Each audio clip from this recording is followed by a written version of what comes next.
Elijan el que quieran, pendejos.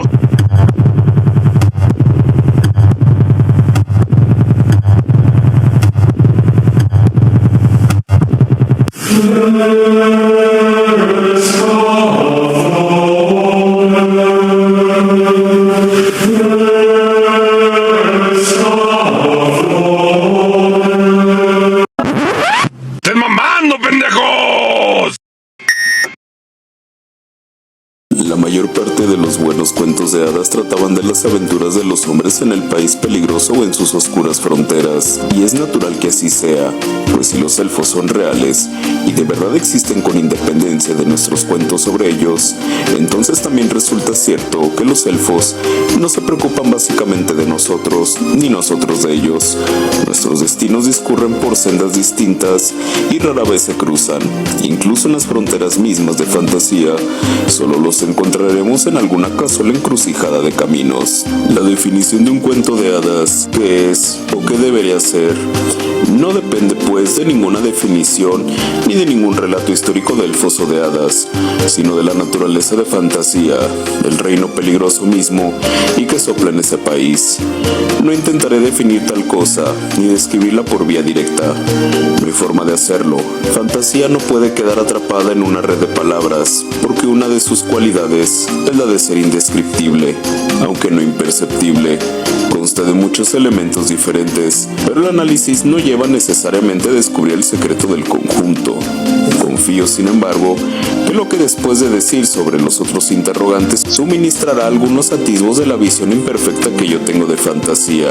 Por ahora, solo diré que un cuento de hadas es aquel que alude o hace uso de fantasía, cualquiera que sea su finalidad primera: la sátira, la aventura, la enseñanza moral, la ilusión. La misma fantasía puede tal vez traducirse con mucho tino por magia, pero es una magia de talante y poder peculiares. En el polo opuesto a los vulgares recursos del mago laborioso y técnico, hay una salvedad. Lo único de lo que no hay que burlarse, si alguna burla hay en el cuento, es la misma magia. Se la ha de tomar en serio en el relato y no se la ha de poner en solfa ni se le ha de justificar. El poema medieval de Sir Gawain y el Caballero Verde es un ejemplo admirable de ello. La mente humana, dotado de los poderes de generalización y abstracción, no solo ve hierba verde, diferenciándola de otras cosas, hallándola agradable a la vista, sino que ve que es verde, además de verla como hierba. Qué poderosa, qué estimulante para la misma facultad que lo produjo fue la invención del adjetivo. No hay en fantasía hechizo ni encantamiento más poderoso, y no ha de sorprendernos. Podría ciertamente decirse que tales hechizos solo son una perspectiva diferente del adjetivo, una parte de la oración en una gramática mítica. La mente que pensó en ligero, pesado, gris, amarillo, inmóvil y veloz, también concibió la noción de la magia que haría ligeras y aptas para el vuelo, las cosas pesadas que convertiría el plomo gris en oro amarillo y la roca inmóvil en veloz arroyo. Si pudo hacer una cosa, también la otra, e hizo las dos, inevitablemente. Si de la hierba podemos abstraer lo verde, del cielo lo azul y de la sangre lo rojo, es que disponemos ya del poder del encantador a cierto nivel, y nace el deseo de esgrimir ese poder en el mundo exterior a nuestras mentes. De aquí no se deduce que vayamos a usar bien de ese poder en un nivel determinado. Podemos poner un verde horrendo en el rostro de un hombre y obtener un monstruo. Podemos hacer que brille una extraña y temible luna azul, o podemos hacer que los bosques se pueblen de hojas de plata y que los carneros se cubran de vellocinios de oro, y podemos poner ardiente fuego en el vientre del helado saurio, y con tal fantasía que así se la denomina. Se crean nuevas formas. Es el inicio de fantasía. El hombre se convierte en su creador. Así, el poder esencial de fantasía es hacer inmediatamente efectivas a voluntad las visiones fantásticas. No todas son hermosas, ni incluso ejemplares. No al menos las fantasías del hombre caído, con su propia mancha ha mancillado a los elfos, que sí tienen ese poder real o imaginario. En mi opinión, se tiene muy poco en cuenta este aspecto de la mitología, su creación, más que representación o que interpretación simbólica de las bellezas y los terrores del mundo. Naturalmente que los los niños son capaces de una fe literaria cuando el arte del escritor de cuentos es lo bastante bueno como para producirla. A esa condición de la mente se le ha denominado voluntaria suspensión de la incredulidad, mas no parece que sea esa una buena definición de lo que ocurre. Lo que en verdad sucede es que el inventor de cuentos demuestra ser un atinado subcreador. Construye un mundo secundario en el que tu mente puede entrar. Dentro de él, lo que se relata es verdad. Está en consonancia con las leyes de ese mundo.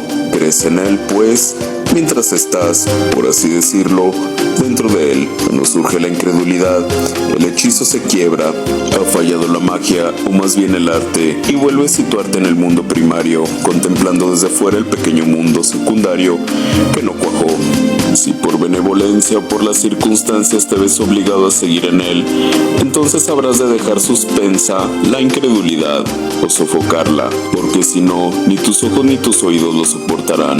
Pero esta interrupción de la incredulidad solo es un sucedáneo de la actitud auténtica, un subterfugio del que echamos mano cuando condescendemos con juegos e imaginaciones, o cuando, con mayor o menor buena gana, tratamos de hallar posibles valores en la manifestación de un arte a nuestro juicio fallido. La mente del hombre tiene capacidad para formar imágenes de cosas que no están de hecho presentes. La facultad de concebir imágenes recibe o recibió el nombre lógico de imaginación, pero en los últimos tiempos y en el lenguaje especializado, no en el de todos los días, se ha venido considerando a la imaginación como algo superior a la mera formación de imágenes, adscrito al campo operacional de lo fantasioso, forma reducida y peyorativa del viejo término fantasía. Se está haciendo, pues, un intento para reducir, yo diría que de forma inadecuada, la imaginación al poder de otorgar a las criaturas de ficción la consistencia interna de la realidad, el logro de la expresión que proporciona, o al menos así lo parece, la consistencia interna de la realidad. Es ciertamente otra cosa, otro aspecto, que necesita un nombre distinto, el de arte, el eslabón operacional entre la imaginación y el resultado final, la subcreación. Para el fin que ahora me propongo preciso de un término que sea capaz de abarcar a la vez el mismísimo arte subcreativo y la cualidad de sorpresa y asombro expositivos que se derivan de la imagen, una cualidad esencial en los cuentos de hadas. Me propongo, pues, arrogarme los poderes de Humpty Dumpty y usar de la fantasía con ese propósito, es decir, con la intención de combinar su uso más tradicional y elevado, equivalente a imaginación, con las nociones derivadas de irrealidad, o sea, disimilitud con el mundo primario y liberación de la esclavitud del hecho observado, la noción, en pocas palabras, de lo fantástico. Soy consciente y con gozo de los nexos etimológicos y semánticos entre la fantasía y las imágenes de cosas que no solo no están realmente presentes, sino que con toda certeza no vamos a poder encontrar en nuestro mundo primario, o que en términos generales creemos imposibles de encontrar. Pero, aún admitiendo esto, no puedo aceptar un tono peyorativo, que sean imágenes de cosas que no pertenecen al mundo primario. Si tal es posible, resulta una virtud, no un defecto. En este sentido, la fantasía no es, creo yo, una manifestación menor sino más elevada del arte, casi su forma más pura, y por ello, cuando se alcanza, la más poderosa. La fantasía, claro, arranca con una ventaja, la de domeñar lo inusitado, pero esta ventaja se ha vuelto en su contra y ha contribuido a su descrédito. A mucha gente le desagrada que la dominen, les desagrada cualquier manipulación del mundo primario de los escasos reflejos del mismo que les resultan familiares. Confunde, por tanto, estúpida y a veces malintencionadamente, la fantasía con los sueños, en los que el arte no existe, con los desórdenes mentales, donde ni siquiera se da un control, y con las visiones y alucinaciones. Crear un mundo secundario en el que un sol verde resulte admisible, imponiendo una creencia secundaria, ha de requerir con toda certeza esfuerzo e intelecto, y ha de exigir una habilidad especial, algo así como la destreza élfica. Pocos se atreven con tareas tan arriesgadas, pero cuando se intentan y alcanzan, nos encontramos ante un raro logro del arte, auténtico arte narrativo, fabulación en su estadio primario y más puro. La renovación que incluye una mejoría y el retorno de la salud es un volver a ganar la visión prístina.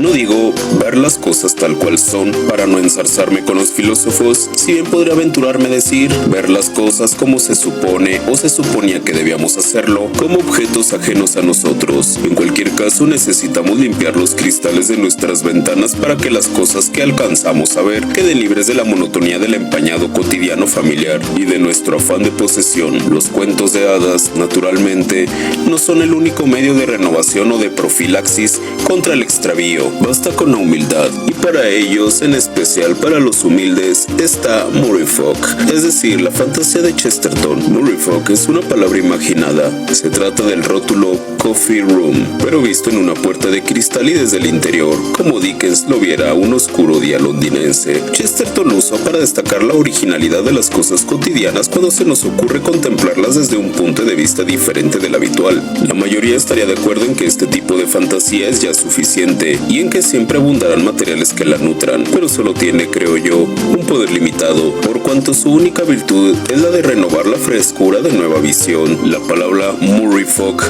puede hacernos comprender de repente que Inglaterra es un país harto extraño, perdido en cualquier remota edad apenas contemplada por la historia o bien en un futuro oscuro que solo con la máquina del tiempo podemos alcanzar. Puede hacernos ver la sorprendente rareza e interés de sus agentes y sus costumbres y hábitos alimentarios, pero no puede lograr más que eso, actuar como un telescopio del tiempo enfocado sobre un solo punto. La fantasía creativa, por cuanto trata de forma fundamental de hacer algo más, de recrear algo nuevo, es capaz de abrir nuestras arcas y dejar volar como a pájaros enjaulados los objetos allí encerrados. Las gemas todas se tornarán en flores o llamas, y será un aviso de que todo lo que poseían o conocían era peligroso y fuerte, y que no estará en realidad verdaderamente encadenado, sino libre e indómito, solo de ustedes en cuanto que era ustedes mismos. Número 1. Narración breve, escrita generalmente en prosa, y que por su enfoque constituye un género literario típico, distinto de la novela y de la novela corta. Número 2.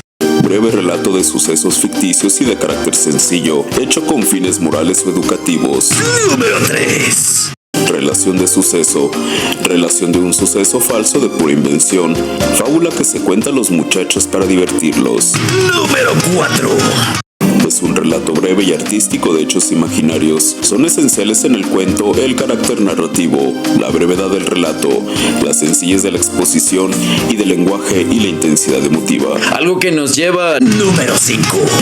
Breve narración en prosa, que desarrolla un tema preferentemente fantástico y cuyo fin es divertir. Número 6. Es una narración corta, breve, de hechos reales o ficticios, cuyo origen es la anécdota y su finalidad es entretener, a veces algo moralizadora. Número 7. Es un relato corto donde se narra una acción realizada por unos personajes en un ambiente determinado. Según Carlos Mastrangelo, en su libro El cuento argentino, define el cuento de la siguiente manera. Número 1. Un cuento es una serie breve y escrito de incidentes, Número 2. de ciclo acabado y perfecto como un círculo, Número 3. siendo muy esencial el argumento, el asunto o los incidentes en sí. Número 4. Trabados estos en una única e ininterrumpida hilación, Número 5. sin grandes intervalos de tiempo y espacio, Número 6. rematados por un final imprevisto, adecuado y natural. Cuento, narración breve, oral o escrita, de un suceso imaginario. Aparecen en él un reducido número de personajes que participan en una sola acción con un solo foco temático. Su finalidad es provocar en el lector una única respuesta emocional. La novela, por el contrario, presenta un mayor número de personajes más desarrollados a través de distintas historias interrelacionadas y evoca múltiples relaciones emocionales. Repasadas todas estas acepciones sobre el cuento, en el siguiente video daremos con una definición un poco más aterrizada en la que agruparemos todas estas definiciones mencionadas.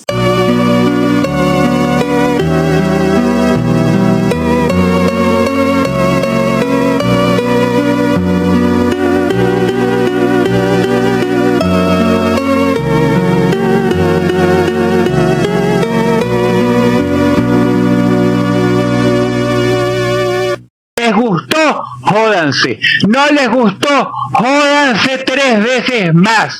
Buenas noches a todos.